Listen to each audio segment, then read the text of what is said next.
This video is brought to you by Squarespace, an all-in-one website platform for entrepreneurs to stand out and succeed online. Squarespace makes it easy to create a beautiful website. More about them at the end of the video. Many Magic the Gathering players ask the question, is it worth it to buy the Tolarian Community College Foundation Cube? I think it is, and I am so excited to share what I have put together for you today. The TCC Foundations Cube.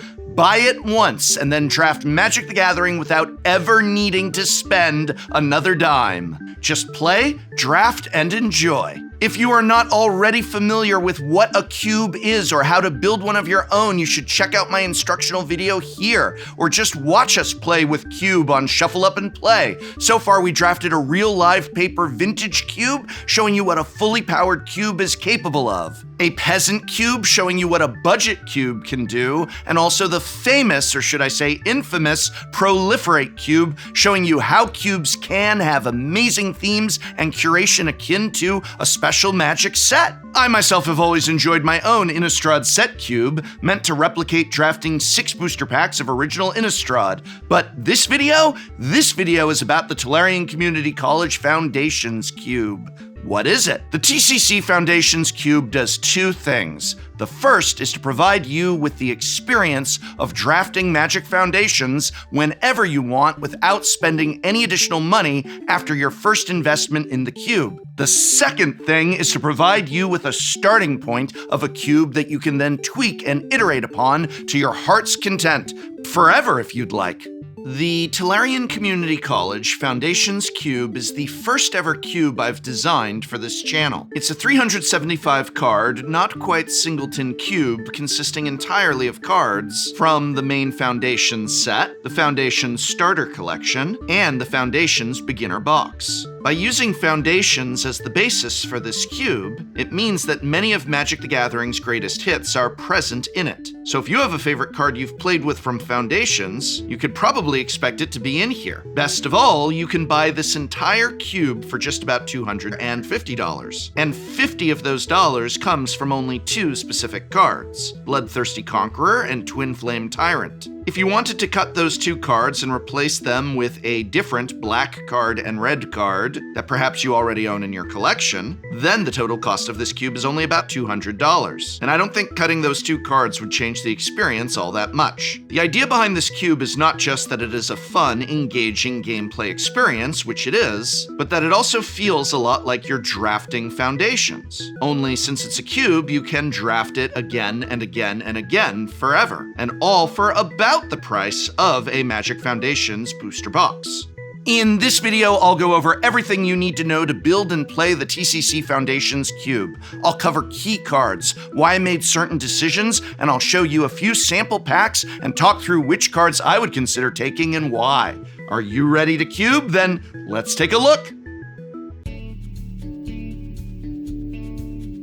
As a 375 card cube, all but 15 cards will be opened in an 8-player draft, which means you'll have reasonable but not complete certainty of opening any given card any given time you play. Now, I mentioned this is not quite a singleton cube. There are some duplicates in the cube, which I'll explain more about in just a moment, but all told, there are 347 unique cards in the cube. There are, in total, 512 cards with the Foundation set symbol, but this cube only uses 347 of them. What exactly made the cut? To begin, every rare or mythic that translates well to limited has been included in the Foundations cube. From all-stars of the Foundations draft format like Liliana Dreadhorde General or Curator of Destinies, to some powerful rare and mythics from the Starter Collection like Immerstrom Predator and Lyra Dawnbringer. I've also included the strongest and most synergistic commons and uncommons from the set. Cards like Mischievous Mystic, Garruk's Uprising, Micromancer, and Heroic Reinforcements. There are even some low rarity cards that only showed up in the Starter Collection, like Hinterland Sanctifier and Vile Entomber. These are cards I felt brought something useful to one or more specific archetypes in the cube. The TCC Foundations cube does contain roughly the same archetypes that you'd find in a Foundations draft. For example, Orzhov is Life Gain, Simic is Ramp, Boros is Aggro, etc., etc., but The archetypes here draft a little differently. You see, in a Foundations draft, if you're drafting, say, Orzhov Life Gain, you're likely to find many duplicates of commons and even uncommons that really glue the deck together. Multiple Dazzling Angels, for instance, or Sanguine Siphoners. This adds a degree of consistency to your deck, since if you pick up multiple copies of the same card, you can feel confident that you'll get that card's effect in most of the games you play with your deck. Likewise, if you're drafting the Rakdos Sacrifice deck in Foundations, you're pretty reliant on picking up a couple copies of Involuntary Employment, as that's the only card in the set that lets you use opponents' creatures as sacrifice fodder. Now, most cubes are singleton, meaning any redundancy you want to build into your archetypes has to come from unique cards that do similar things. In a cube that draws from a massive card pool, that's relatively trivial to accomplish, but I wanted to create a cube entirely consisting of Foundations, so my options were more limited, pun only slightly intended. For example, there's only one Threaten style steal an opponent's card for a turn card in any Foundations product, Involuntary Employment. Should I therefore not support a sacrifice archetype in the cube? That really doesn't make any sense, given my goal was to design a cube that felt like playing Foundations. Sacrifice is a core pillar archetype to Foundations gameplay. The solution to this is that our cube is not singleton, but we are only going to break the singleton rule for a few select low-rarity cards that don't have much, if any, redundancy elsewhere in the set. Each of the 5 colors has 3 pairs of duplicates of those linchpin cards that make or break certain archetypes. All duplicate cards are at common rarity, and each offers something relatively unique, or at least hard to accomplish without that card. I'll talk about what these cards are when I go through each color. White. White on its face is an aggressive color, with lots of cheap creatures and some powerful finishers at 4 or 5 mana. It's also a color with plenty of removal of various kinds, from targeted creature removal to Banishing Light variants, to a pair of powerful Wrath of God effects for more controlling white decks. Within the color are the same micro-archetypes you'd find when playing Foundations: Cat Kindred, Angel Kindred, and of course Life Gain. The duplicates in white are Healer's Hawk, Luminous Rebuke, and Pacifism. I chose to add a second Healer's Hawk because the card is so useful in so many different kinds of decks, from the Azurius Flyers deck to the Selesnya +1/+1 counters deck, to, of course, the Orzhov Life Gain deck. Healer's Hawk is one of the most powerful and versatile cards in Foundations draft, and thus it didn't feel right for players to only ever see 1 copy maximum when drafting our Foundations cube. The duplicates of Luminous Rebuke and Pacifism are nods to the dearth of quality removal in Foundations. Or rather, there's not a wide variety of quality removal in Foundations. There are some good removal spells in every color, but in a singleton version of this cube, these good removal spells would be some of the most valuable cards in the cube due to the sheer number of game-ending threats players can draft relative to the number of good removal spells to answer them. To avoid players feeling priced into taking a unique removal spell over a bomb, I've decided to boost the number of mid-tier removal spells available to players when they draft the cube. Blue.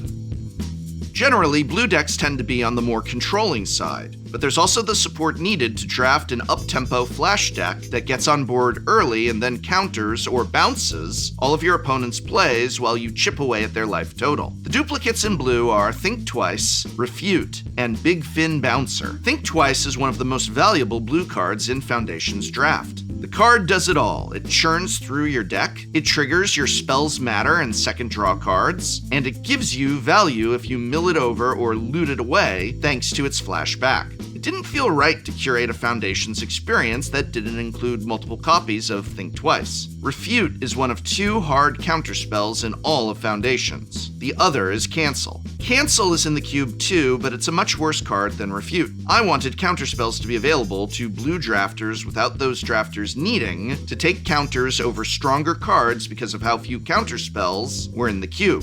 It felt wrong to duplicate Cancel when Refute was right there, so I decided to include 2 copies of Refute and only 1 Cancel. The last blue duplicate is Big Fin Bouncer, one of the best blue commons in Foundations draft. It's still great here. Awesome tempo play on a solid 3-power body. I felt it was important to have 2 copies of this card to better support more aggressive blue decks, rather than forcing all blue drafters into a controlling lane.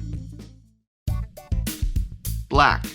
Our Foundations cube has a classic suite of black cards. Plenty of removal, lots of graveyard synergy, and of course, some vampire and zombie kindred payoffs. Black is a color that splits pretty evenly between aggressive and controlling here. There are 32 black creatures here, which are just as many as are in white, while black's 19 instants and sorceries are second only to blue. The duplicates here are a trio of disruptive cards: Stab, Eaten Alive, and Burglar Rat. Stab is one of the best removal spells in Foundation's draft because it acts as an important safety valve for giving slower decks time. I therefore wanted to ensure that this same safety valve was available to black decks in our Foundations cube. Eaten Alive, on the other hand, is both a strong removal spell on its own while also being critically important to the Rakdos Sacrifice archetype. It's also one of the premier targets for Micromancer, which is itself one of the most fun cards to draft around in Foundations. I wanted to be sure players who loved drafting Micromancer in Foundations could also reliably draft it in Foundations cube. Burglar Rat is one of the weaker duplicate cards in the cube, but it's still a very useful card in a variety of decks, especially sacrifice and control decks. For the most part, I tried to only duplicate cards with wide utility, though as you'll see in the next color, there is one notable exception to this. Red. Red is as red does. Go fast and start fires. This color has a whopping 5 unique 1-mana creatures and 19 total creatures that cost 3 or less mana. But aggro isn't the only thing red can do in our Foundations cube. This is also the color of big dragons and the means of casting them earlier, either through cost reduction, mana rocks, or treasure generation. The duplicates here are Burst Lightning, Seize the Spoils, and Involuntary Employment. Burst Lightning is the only removal spell in the cube that can also target an opponent's face, and as such it felt important to have more than one copy available for players to draft. Seize the Spoils is an important card for enabling the big dragons that are a defining feature of the color red in Magic, and therefore in Foundations, a turn 3 Seize the Spoils gives you 6 mana on turn 4, enough to cast most of the top-end cards in red. Lastly, Involuntary Employment is the most narrow card I've duplicated for this cube, but it's so necessary for the Sacrifice archetype that I decided it was worth including the second copy. Green. Green is full of big monsters and ramped to cast them early. Green has the most creatures of any color, with 35 total ranging from 1 mana all the way up to 12. This color skews a bit more toward mid-range, with several grindy value cards in the middle of the mana curve and the ability to break board stalls better than any color. The duplicates here are Llanowar Elves, Springbloom Druid, and Bushwhack. Llanowar Elves and Springbloom Druid provide some necessary redundancy to the ramp archetype. Springbloom Druid in particular is a fantastic way to splash off-color bombs, as the card can single-handedly fix 2 different colors of mana. Bushwhack also helps with the splash considerations, but it's also just a useful removal spell in a deck with creatures that will usually outsize your opponent's creatures. Gold cards. There are 4 gold cards for each color pair in the TCC Foundations cube, with one exception. Dimir only has 3 because there were only 3 to choose from. If you'd like though, you can pretend Muldrotha the Gravetide is a Dimir card instead of a Sultai card. Build-arounds. Though many of the decks you can draft with the Foundations cube are fairly straightforward, especially to players who have drafted a lot of Magic before, there's also some fun, more unique build-around cards supported in the cube. Most of these take the form of big, expensive permanents that ask you to build your deck in a certain way.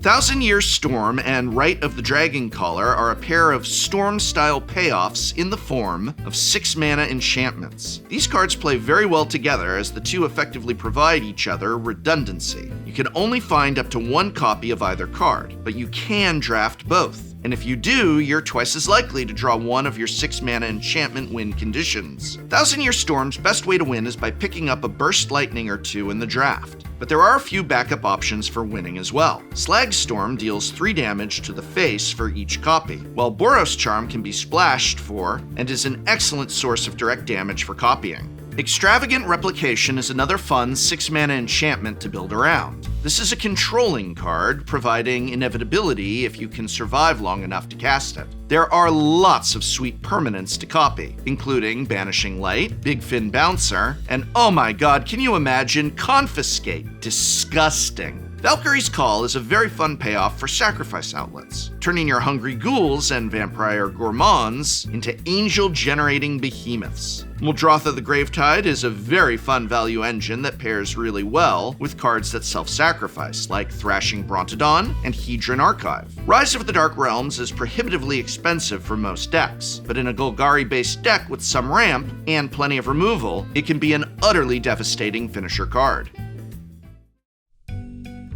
Drafting the cube. When you're first drafting the TCC Foundations cube, you might find a hard time picking a lane. What's a good first pick when everything looks like a good first pick? I actually think that makes things easy because it means you can first pick whatever card you like and still have fun. This isn't a high-powered cube. The ceiling on the cube is actually pretty low and the floor is pretty high. If you have a preference for a specific color or archetype, you should feel comfortable taking a card that aligns with that archetype. You might notice that the archetype doesn't feel open, in which case you can always pivot as you see fit. But the point is that the stakes are quite low here. And if it's one thing I, the professor, love in a game of Magic, it's low stakes. Let's take a look at a few sample packs. Here's an example of a first pack you might open in the Foundations cube. Right off the bat, there are a lot of different routes you could go down. One card that sticks out to me is Blasphemous Edict, one of 3 powerful wraths in the cube, and certainly a safe place to start your draft. Midnight Reaper is a strong payoff for sacrifice decks that also leaves you open to drafting just a black aggro deck. Kellen, Planner Trailblazer, is an awesome value creature, easily the strongest 1-mana creature in the cube. If you want to go a more big mana route, Gilded Lotus is a very powerful way to cast your big spells. It's also a great way to enable the 1000-Year Storm deck, since that deck requires a lot of mana on the turn you try to combo off. Those are the 4 cards that stick out to me, but what would you pick from this pack? Alright, let's look at another pack. Interesting. There's a few heaters in this pack. Kaito, Cunning Infiltrator, immediately sticks out as a powerful and low-cost planeswalker, but is that really the clear pick? Ashroot Animist and Koma World Eater are 2 narrow, but exceptionally powerful gold cards. You can never go wrong first picking a Burst Lightning, even if there are 2 copies in the cube. An underrated pick here could be Circuitous Route, as it's a powerful mana fixer and ramp spell that gets even better if you have some gates to go search up. Honestly though, it's hard to turn down the Planeswalker. Our Foundations cube actually includes one of each of the 5 Planeswalkers in the set, and any of them make for an excellent first pick in the cube. Let's look at one final pack. Take a look here and see which of these cards you think you'd first pick. This is actually a very strong pack. Sire of 7 Deaths and Steel Hellkite are both extremely powerful, expensive colorless bombs. On the other hand, there's another Planeswalker here, Ajani, Caller of the Pride, who is obviously very strong. Fumigate is another case of a really good Wrath, this one providing a life total buffer in addition to clearing the board. Those 4 cards are what jump out to me, but High Fate Trickster, Burst Lightning, and Loot Exuberant Explorer are all not unreasonable choices if you have a color or archetype preference. Personally, I think I'd just take the Steel Hellkite. Connecting with that thing even once is just a truly devastating turn of events for your opponent. The point of this cube is to have fun drafting and playing Magic the Gathering for years to come, all without having to buy any additional product. You can of course upgrade the cube, fine-tune it with future sets, but at the end of the day, cube is awesome because once you have it built, you don't need to do anything else. Take it down to play with friends, you have everything you need right here. And you can buy it from whoever you want. I'm not selling this to you. The deck list is in the video description. Buy it from your favorite online seller, your local game store if they sell singles. Go to cardkingdom.com/TCC, whatever you want to do to build this cube. Part of the joy of getting a new cube is to experiment and learn it yourself. Another part of the joy of cube is making your own. Is there a Magic Foundations card you love that I didn't include in my list? add it. Do you already own some sweet cards that aren't from Foundations that you want to put in your cube? By all means, edit the cube however you'd like. I truly believe Cube is one of Magic's most fun formats. I want everyone to be able to experience it, which is why I designed this specific cube. But now, it's in your hands. What will you do with it? And of course, if you'd like more Cube content, be sure to watch our previous videos, not only on Cube design and strategy, but also our Shuffle Up and Plays with Vintage Cube, Peasant Cube, and the infamous Proliferate Cube. I hope very much this video has been of some help to you. You can help me out greatly just by remembering to leave a comment, hit that like button, or subscribe. And there's one more way that I hope I can help you out, which is talking to you today about websites. Whether you're an entrepreneur, an artist, or perhaps just a content creator just starting out and wanting a place to host your content, websites are an important part of your journey. But no matter your reason for needing a website, there's no better way to create a brand new website perfect for your needs than Squarespace. With Squarespace Blueprint, Squarespace's brand new guided design system, it's easy to make a personalized website. Seriously, if you asked me to build a specialized website from scratch, I'd be hopeless. But with Squarespace, it would be simple. And once you launch the site, you can get discovered fast with integrated search engine optimization tools, so you show up more often to more people and grow the way you want to grow. Squarespace doesn't just help you make a website, they also help you make it look great with an unrivaled suite of visual design effects built in and ready to add to any Squarespace website. You can fully cultivate whatever aesthetic you'd like, then connect your social and other multimedia accounts in just a few clicks. And if you're selling a product or a service and you want to use your Squarespace website as an online store, Squarespace is perfect for what you need. From physical goods, digital content, or specialized services, Squarespace has all the tools you need to start selling online with simple but powerful payment tools, including not only credit cards, PayPal, and Apple Pay, but even flexible payment options like Afterpay and ClearPay in eligible countries. So when it comes to building your own website, Squarespace is the best. And if you do want that very own website of your own, just go to squarespace.com/Tolarian Community College to save 10% off your first purchase of a website or domain. Thank you, Squarespace, for sponsoring this video. Once again, that's squarespace.com/Tolarian Community College, 10% off, links in this video's description.